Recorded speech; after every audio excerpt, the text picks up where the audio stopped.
we'll just move on to our lesson. And we're continuing with a molecular relationship and talking about the 3 keys of happiness. The 3rd key of happiness is trust. I think it was Leonardo da Vinci who is supposed to have said it's better to be trusted than to be loved. And people think, well, if I can just find the love of my life, then that will make me happier than anything. But people often think they have found the love of their life, and then the love of their life turns out to be somebody that they can't trust 100%, maybe betrayed them, maybe had an affair, maybe ran off with all their money, which often happens in relationships. And so that which the person loved passionately at one time, then oftentimes the same person winds up hating that person passionately with equal amount.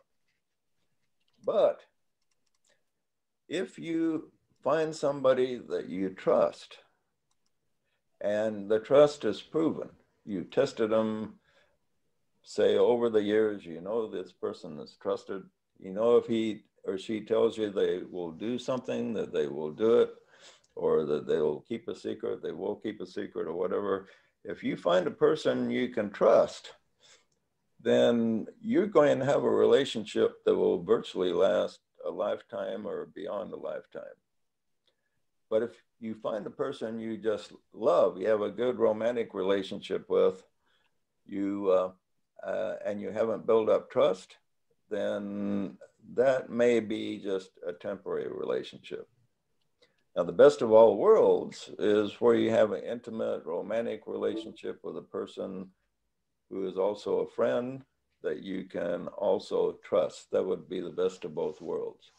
So if you're going to fall in love with somebody, you also want trust. If you don't have that, well, your life will not be completely stable. And it's probably harder to find people you can really trust than to find people you can love. I've met people before I really liked, pleasing personalities. I enjoyed being with them, but I didn't trust them. Maybe they were fun to be around, entertaining, but if you can't trust them, there's a big gap there. There's something that you're missing. So trust is an extremely important ingredient to happiness in a relationship, and everything is relationship. All creation is relationship between the dualities, and it has produced everything that we perceive with the senses. So trust is the consummating key for happiness, but the first 2 must lay the foundation for trust, which is communication, effective communication, and interplay of giving and receiving. So you give out and you receive back, you receive and you give. Without this interplay, if we try to take too much to ourselves or give too much without the balance, then that'll produce instability. If we have these 3 keys working together, we can feel at peace. And you have to feel at peace before you can really be happy or joyous, have a really good life. There has to be a sense of peace. And there's lots of things can interfere with that peace. You know, guilt is a really big one. We have to learn how to transcend that. And we've talked about transcending guilt quite a bit. And that's probably the biggest enemy of peace is guilt itself. And so transcending this is really important. Transcending the cares of the world. There's all kinds of cares. We have financial cares. We have relationship cares. We have health concerns, all kinds of things that can disturb our peace. So if the disciple needs to enter a place, needs to focus his life so that he can have this sense of peace. And if he can have this sense of peace, then he's taken a great step toward a fulfilling life where he can really enjoy his living experience. And to consummate all this, trust is what caps it all off. And to trust completely, a person must honestly and fully communicate as much as possible. If you have a relationship where you're trying to build trust and the person only gives you half of what's going on in a situation of which you are concerned, and then you discover that he withheld a bunch of necessary information so that you understood the situation, then that can take away trust. So taking away trust can occur on more levels than just an absolute betrayal where it's really obvious.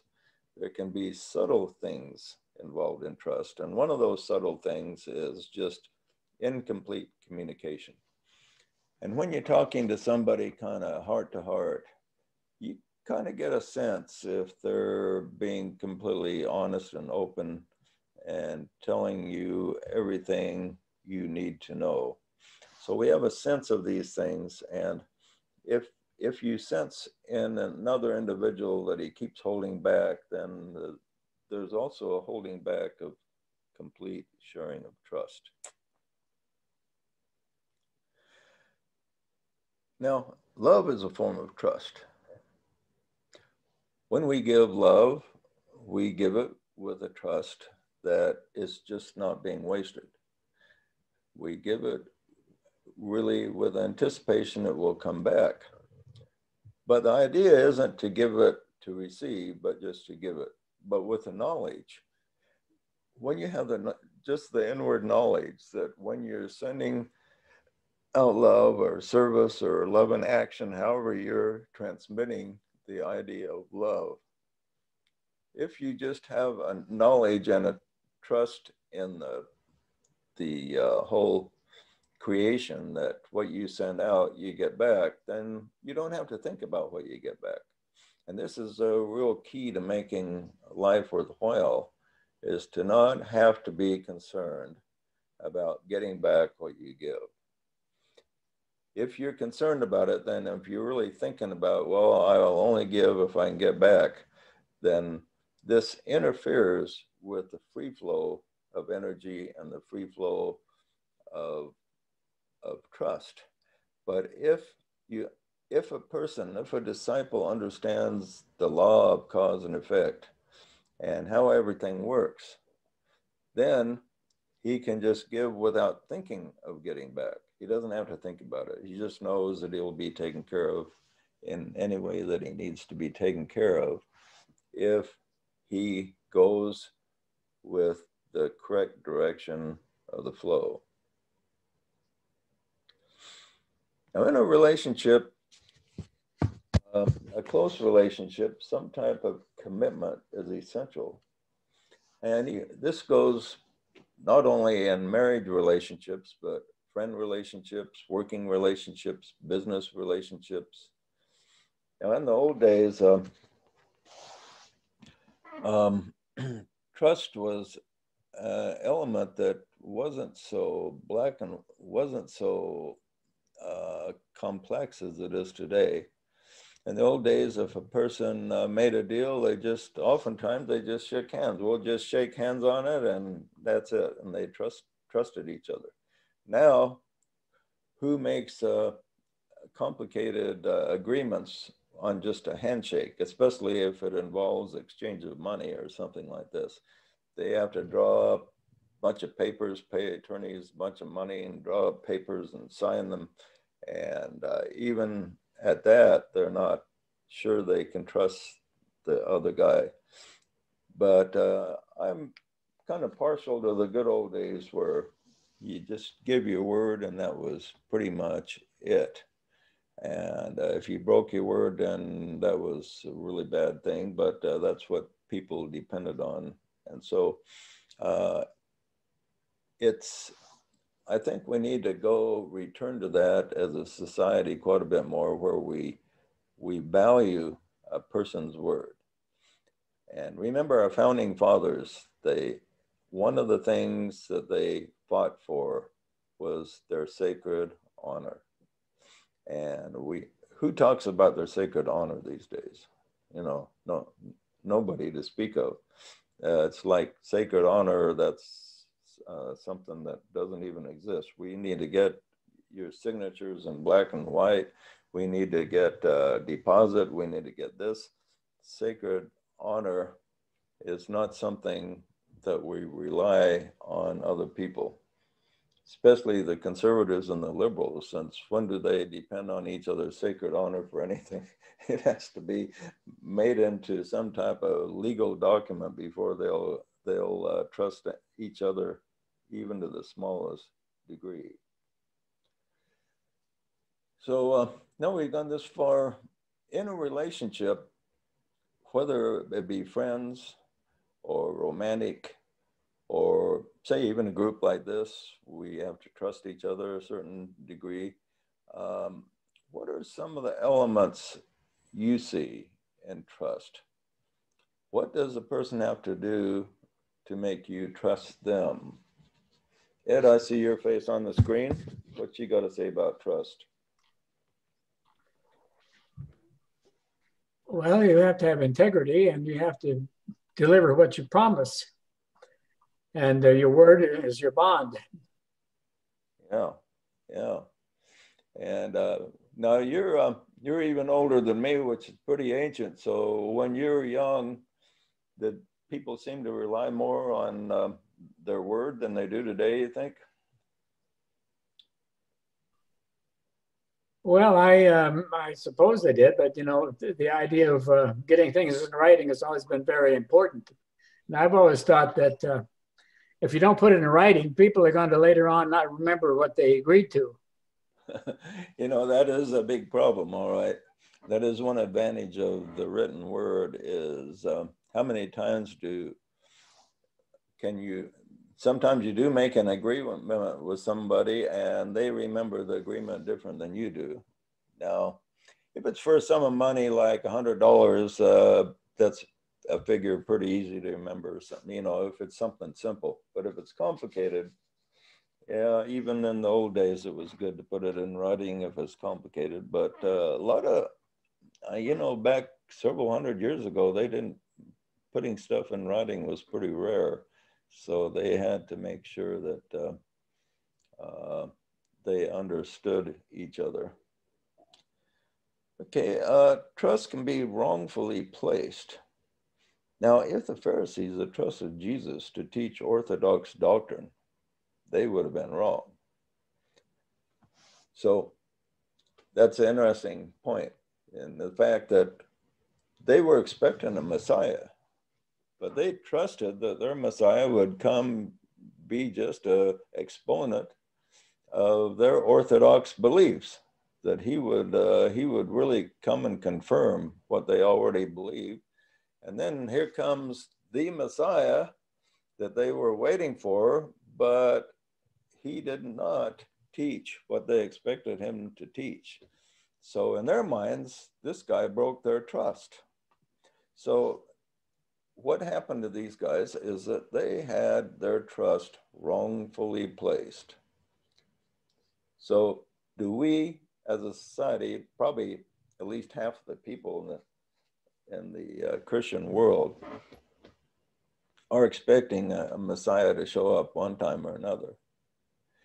Now, do you think if he were to show up, say tomorrow, that they would figure that their trust was misplaced when he started teaching them kind of unusual things? Think of how unusual the teachings of Jesus were compared to what they expected from a Messiah 2,000 years ago. You think the same thing would happen today? What do you think, Michelle?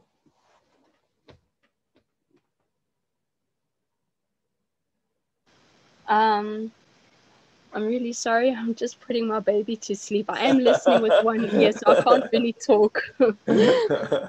Oh, no problem. I'm sorry to pick on you at an inopportune time. Let's pick on Jan there. What do you think, Jan? You think people would, if the Messiah were to show up in this day and age, that the people would, he tell people what they want to hear? At some point, yeah, I believe that, you know, this group of people, they're waiting to kind of like put a dot on I what their belief system is. And I think there is some kind of confusion too, even today, you know. It's very, very hard to pretend what people can do with this, you know, but yeah. It's just a big subject to cover, you know. It just. Yeah, I wrote a parable about that of Jesus coming back again, and they crucified him all over again. So that's it would be interesting. It will be interesting to see when the Christ does reappear, how he will be accepted. And so that will be pretty fascinating thing to watch. I think there's some people that'll be trying to convert them to their form of Christianity. Yeah. Yeah, if there's a joke I heard a while back, Jesus has returned and he's having a press conference in Salt Lake City. So that was like kind of a Mormon joke, I think, meaning that all the Catholics and born-againers would be really upset about that. On the other hand, if he had the press conference from the Vatican, all the Mormons would be upset. So where would he have his press conference? Let's say the Christ were to show up. Where would he have his press conference? Where could neutral ground be? What, Washington, D.C.? London? Who knows? Probably have it on YouTube and just start his own channel. Yeah, who knows? That would be a good way. It says every eye will see him, and if he's on the internet, every eye could see him just about.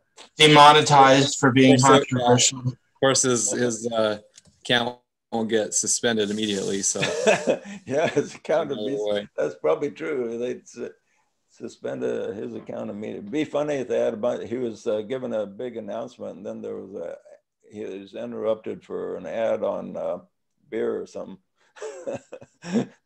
But what would happen if the Christ appeared in each individual's heart and never reappears as an individual?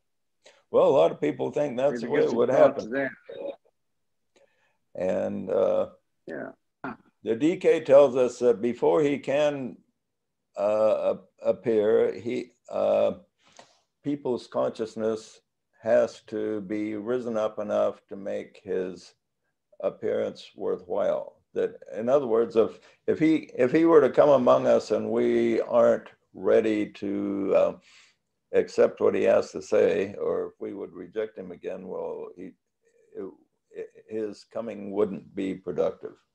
So he says, when he does come, it would have to be at a time that he could accomplish what he wants to accomplish. And let's say that just didn't happen at all, then it would just be perhaps coming in consciousness to people one at a time until we can wake up. I believe that 2,000 years, that's our preparation to the next arrival, you know? Yeah, after 2,000 years, you think we make a little progress, and we have made progress. Of course, we're making a lot of progress, but still a lot of big percentage is just the people. It's not there. You know, they really don't believe in Jesus Christ itself, and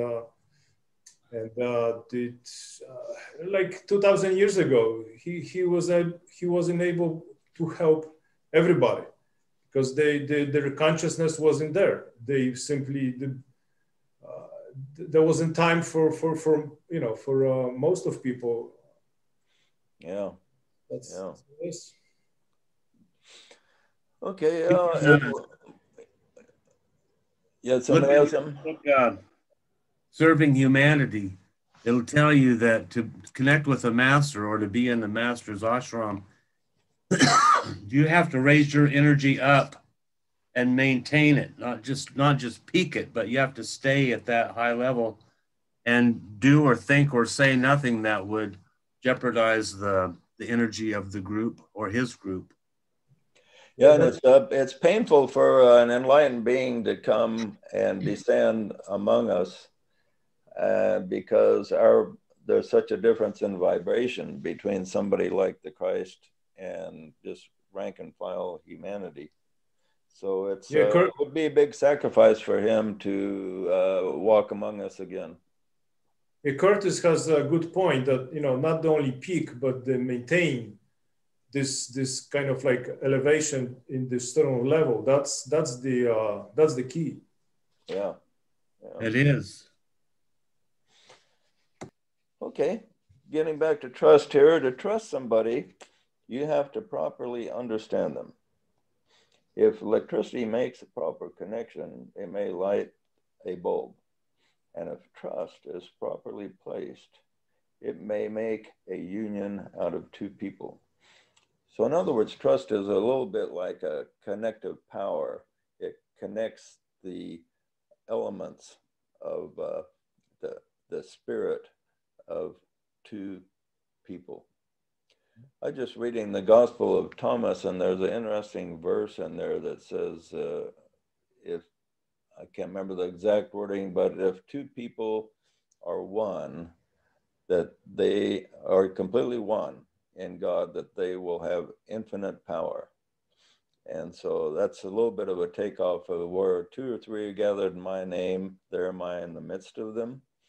So part of this becoming one is being able to trust each other. If two people claim to be one, yet they can't really trust each other, they aren't really one.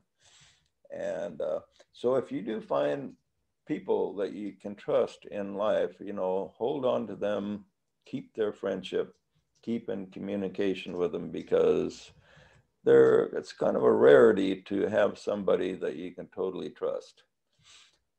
My kind of outlook on this is about 90% of humanity in good circumstances is friendly and fairly trustworthy and pretty good, decent people.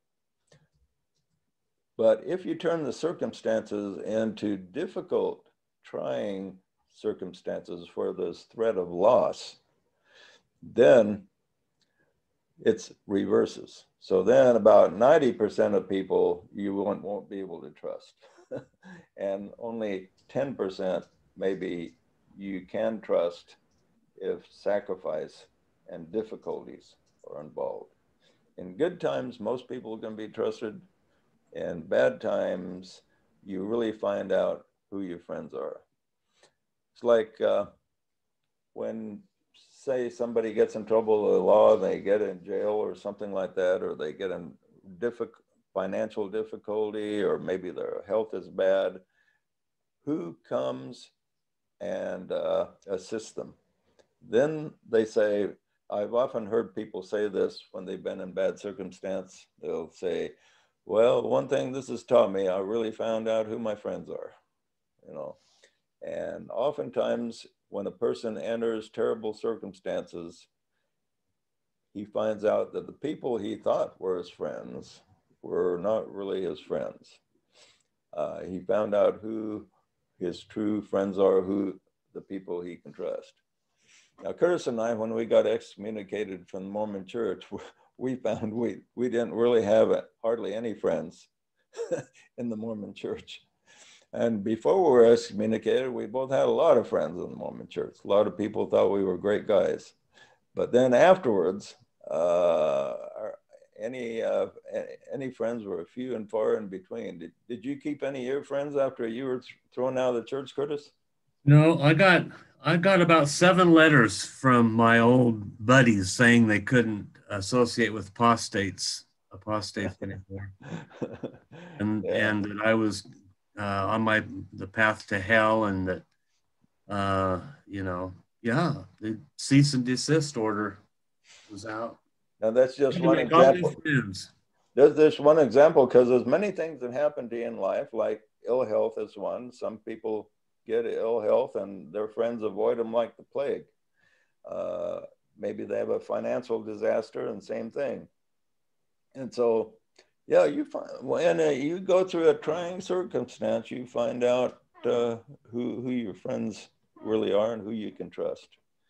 And we should be the type of person that even though a person has a bad break in life, even if it's his fault, we shouldn't write him off completely.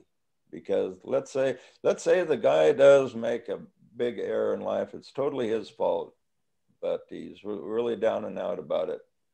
Maybe everybody's deserted him, and maybe you stepping forward, putting your hand around his shoulder and saying you're there for him, maybe that just turns his life around completely. Maybe that's just exactly what he needed. And maybe that might turn out, when you have your life review, it may turn out that may be the thing that your guides will tell you, well, that's the best thing you did in your life, that one instance.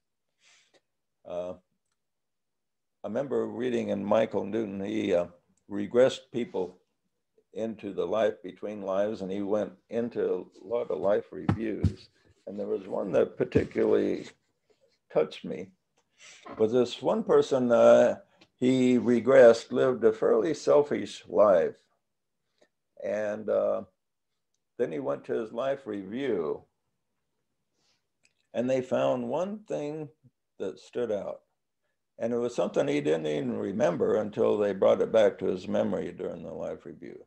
He was, if I remember right, he was at this bus stop or something, and he sat next to this woman, and they hit up a conversation, and he just gave her a word of encouragement. And that word of encouragement actually changed her life somewhat.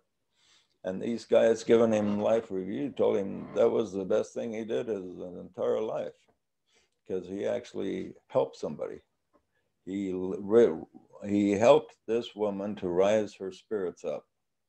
And he didn't even, in his normal life, he didn't pay any attention, didn't think it was anything, but that was the best thing he did for his own progression in his entire life. So the fact that you can touch somebody else's life and raise up their spirits, that may give you more good karma than maybe 100 other things you thought you did that was good. So you just never know. But this is a thing that often happens, is when people have a calamity, say they get thrown in jail or arrested or thrown out of a group the way Curtis and I were, to approach them and say, well, I'm still your friend, still after your best interest. If somebody would have done that for me and Curtis, we would have been highly respectful of them. We didn't expect it, but if they would have done it, we would have really, well, there was one person that did do it, and that was my mom. And that was Curtis's grandma. She still accepted us, didn't she, Curtis? Anybody else? I think that was about the only one. My dad told me if I allowed myself to get excommunicated, like I had a choice, he'll never speak to me again. Well, fortunately, he did speak to you, right? Yeah, like the day after. But how did it go? Tell me all about it. But that was it. Yeah, so true friends are hard to find. Yeah. Yeah, good old mom and grandma. She hung in there and still went to church, but she still accepted us. Yeah, probably the most difficult thing to forgive is somebody breaking your trust. And forgiveness is extremely important. And this forgiveness is tied to trust. And it's a key. Without having a forgiving nature, you're never going to be completely happy. And trust, breaking of trust is probably the most difficult thing to forgive. And so, but how do we go about forgiving somebody that breaks your trust? Does that mean after you forgive them, you're going to trust them again? How would forgiveness work to somebody that breaks your trust? What are you supposed to do? Let me give an example. Like, let's suppose you owned a retail store and you found an employee that stole from you. Okay, he stole from the cash register. Okay, and you caught him. And well, he's sorry. Now you kind of like the guy, and you don't really want to fire him because you realize he made a big mistake, but you can't trust him. So if you really forgive him, what would you do? Would you still keep him operating the cash register? Put him on probation. Right, you wouldn't do it. Maybe you'd switch him over to maybe being a delivery guy or something like that. If you want to forgive him and give him another chance. But you can't throw away your common sense. Your common sense tells you, well, you know, this guy has to prove himself before I'll trust him again by handling money. So you don't let him handle money. If you're going to forgive him and give him another chance, you don't let him handle money, but you switch him to a different job where he can't steal from you, but he can still perform, and keep an eye on him and maybe trust him again if he looks like he's kind of reformed. But to forgive somebody that's broken your trust doesn't mean you forget. You have to examine people's behavior and put that in the equation of how you're going to work with them. So if somebody betrays your trust, there's a good possibility they would betray it again. So you don't put that person in a position where he can do harm by that betrayal. But you also don't hold a grievance against him. Take away that grievance, recognize he's just a fellow human being along the path, and he's at the point on the path where he's not trustworthy yet. So do what you can to help him out, but don't let him betray your trust again. Take that as the factor. And then after a period of time, if you see he's improved, then you might test out his trustability another time. Well, there's also the issue of your trustability to other people.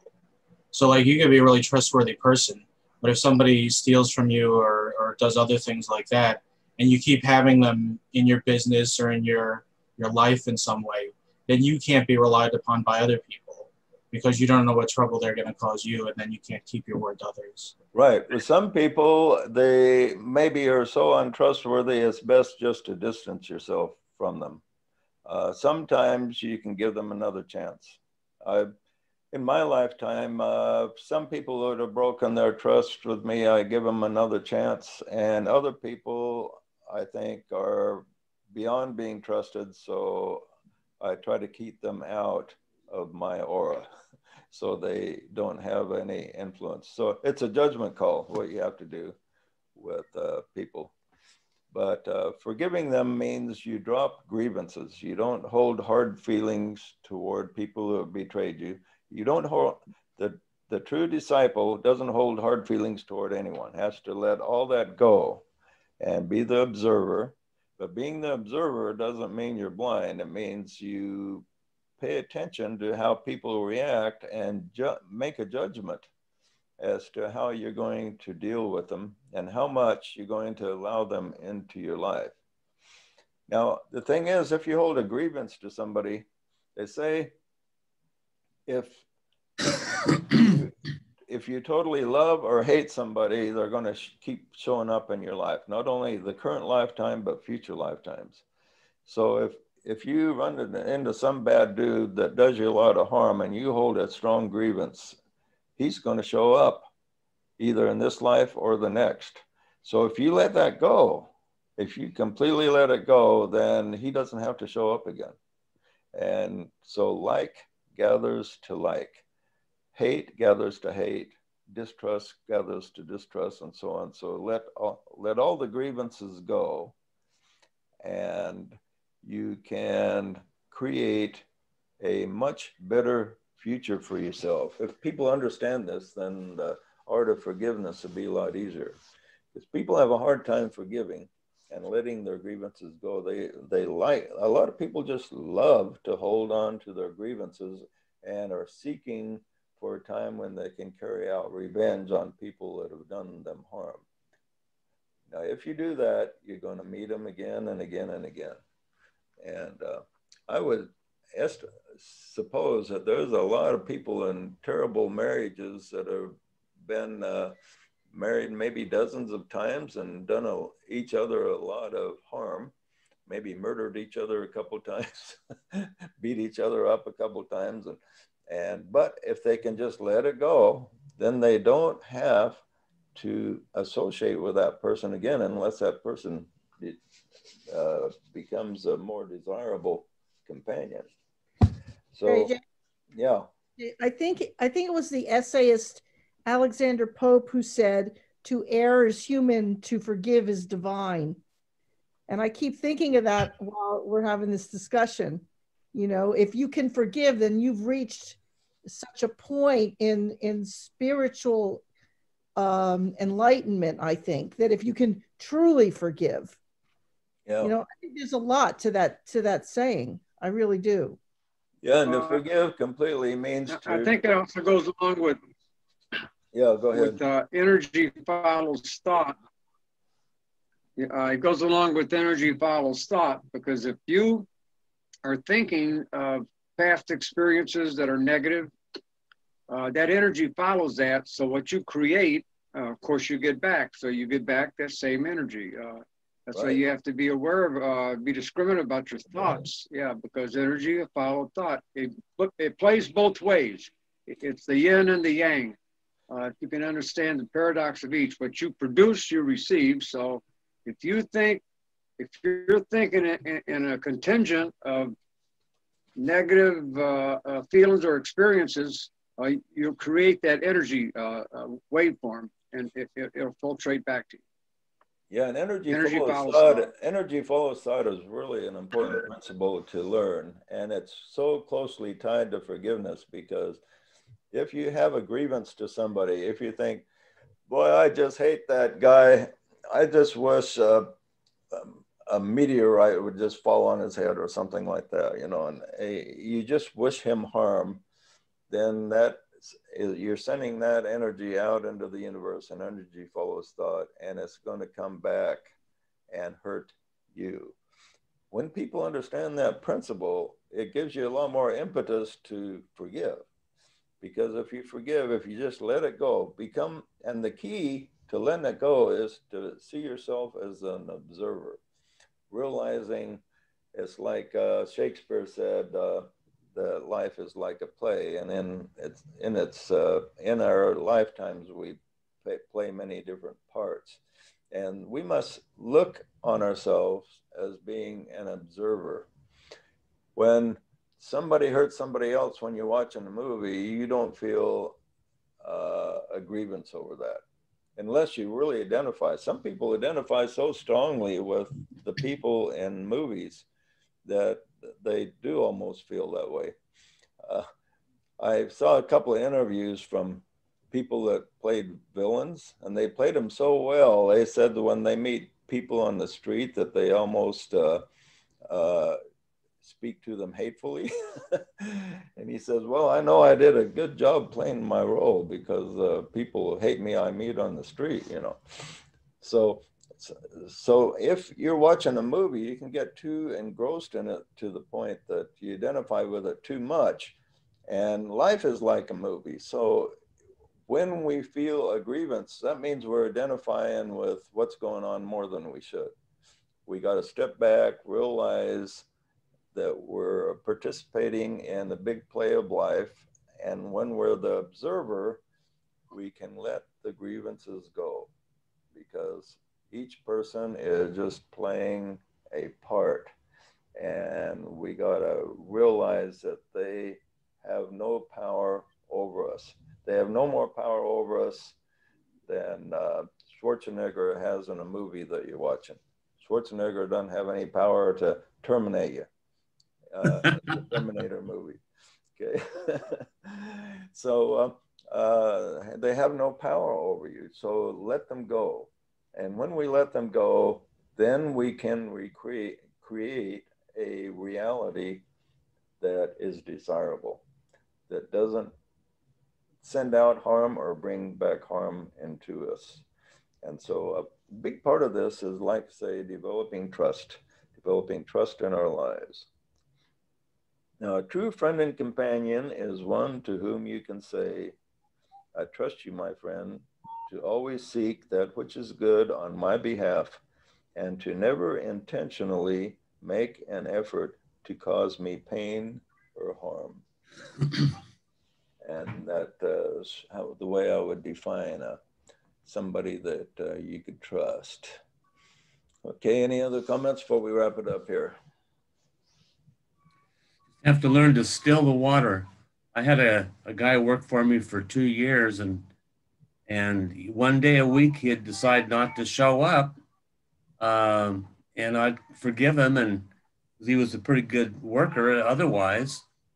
And then one day, after forgiving him about 10 times, I had 8 jobs lined up and I needed him desperately, and he didn't show up, and I let him go. And then I just dismissed him, never give him another thought, just wished him well and goodbye, but, and from now on, I'll do it all myself. Yeah, it doesn't do any good to be mad at him. It doesn't bring you any additional funds or enjoyment. No. It's just the way it is. Yeah, if we could just, and DK makes this statement, he talks about how much higher our quality of life would be if we just learn the principle of acceptance. Just whatever is out there that we can't change, accept it and then move on. And there's a lot of things people can't change that they just won't accept and they have a grievance about. And it's just a total waste of energy to have a grievance about something that you have no power to change. And if Sam over here is a really negative person, well, there's nothing you can do to change him at the moment, then just say, well, that's just Sam. I'll just let him go and just avoid the guy. A lot of truth in that serenity prayer, huh? Yeah, it's a good prayer. How's it go, Curtis? God grant me the serenity to accept the things I cannot change the things I can, and wisdom to know the difference. Yeah, that's good. I had a business in the 80s and the 90s, and I had about 6 survey crews going out and laying out shopping centers and developments. And this one guy I trusted to go out and take a set of plans and go out and stake the thing the way it's supposed to. And I found out that he had several times, the superintendent on the job said, well, he's going off and getting beer about noon and so on. And I found out he screwed up this whole area, and I had to pay to have it removed and replaced. And so when I got him back to the office, I said, let me have your keys. And I got the keys, and I said, okay, you're finished. Because you can't trust people that are going to do things like that. Yeah, it's kind of sad that when you encounter a situation like that, but they happen, and it's a big opportunity for growth when you encounter that situation, because if you can let it go, that moves you ahead actually quite a bit. So if you look at it as an opportunity for growth, it's totally different than looking at it as an opportunity for grievance. And well, I saw it as also something to remind me to be more precise in what I do. Oh yeah, you have to learn from the experience too. That's an important thing. Yeah. Okay, any other comments before we sign off? Well, I appreciate everybody showing up, and good vibes and good class today. And we will see you next week. Next week. Bye, everyone. Have a great Everyone, week. take care. Bye. Bye. Thank you, JJ. Yeah, thanks, JJ. Bye, everyone.